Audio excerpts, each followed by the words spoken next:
নামাজ কি বলো না কাজ আছে, কাজ কি বলো আমার নামাজ আছে। নামাজ কে বলো না কাজ আছে, কাজ কে বলো আমার নামাজ আছে।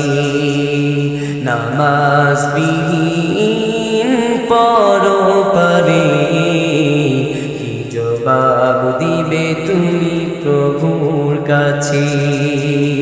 নামাজ কে বলো না কাজ আছে, কাজ কে বলো আমার নামাজ আছে।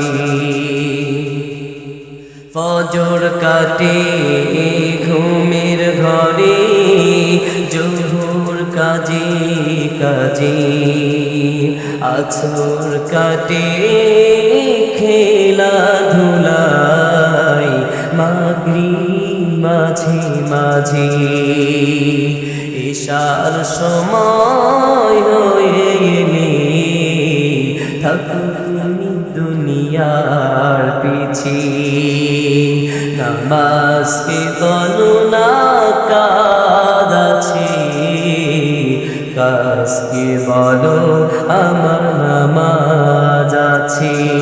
ঠিক কিনা? তার জন্য আমরা বলবো আমার নামাজ আছে। আমাকে আল্লাহ তাআলা 5 ওয়াক্ত নামাজ ফরজ করে দিয়েছে। এই কাজ তুমি আমি তোমাকে ছেড়ে দিলাম।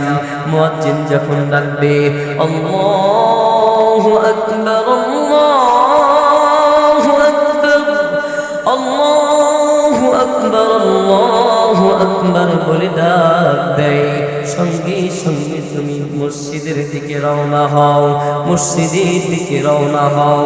কারণ ভাই ও হাজি পাড়ার মানুষ, নামাজ ছাড়া কি আমাদের কিছু আছে? জোরে বলেন আছে? নামাজ ছাড়া কি কিছু আছে?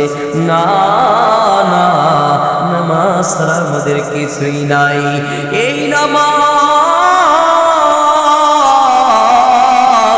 এই নামাজ আমার অন্ধকার কবরটাকে আলোকিত বানাইয়া দিবে।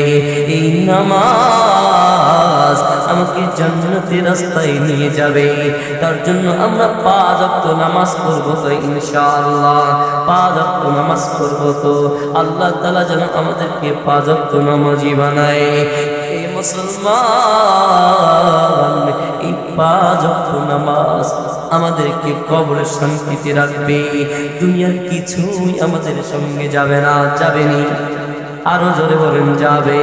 দুনিয়ার কেউ আমার সাথে যাবে না।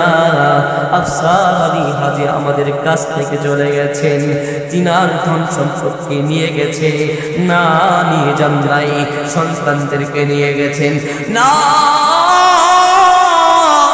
কাউকে নিয়ে যান না।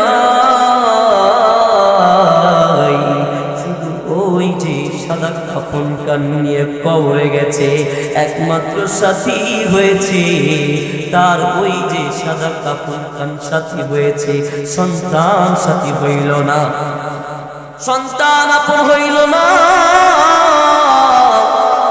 স্ত্রী আপন হইল না, তার ধন সম্পদ আপন হইল না। একমাত্র আপন হইল তার সাদা কাফন কান আর তার আমল। এই আমল নিয়ে সে কবরে গেছে। এভাবে কবর বলে ও আল্লাহর বান্দা, এ আল্লাহর বান্দা, আমল ছাড়া তুমি কবরে আসিও না। আমি এমন একটা কবর, যে কবর বাতি নাই, এমন একটা কবর, যে কবর অন্ধকার। আমি এমন একটা কবর, যে কবরে কোনো সূর্যের আলো পৌঁছায় না। আমি এমন একটা কবর, যদি আমল নিয়ে আসো আমি তোমার জন্য কি হব? আরামদায়ক হব। আর যদি তুমি আমল নিয়ে না আসো আমি তোমার জন্য ভয়ঙ্কর হয়ে যাব।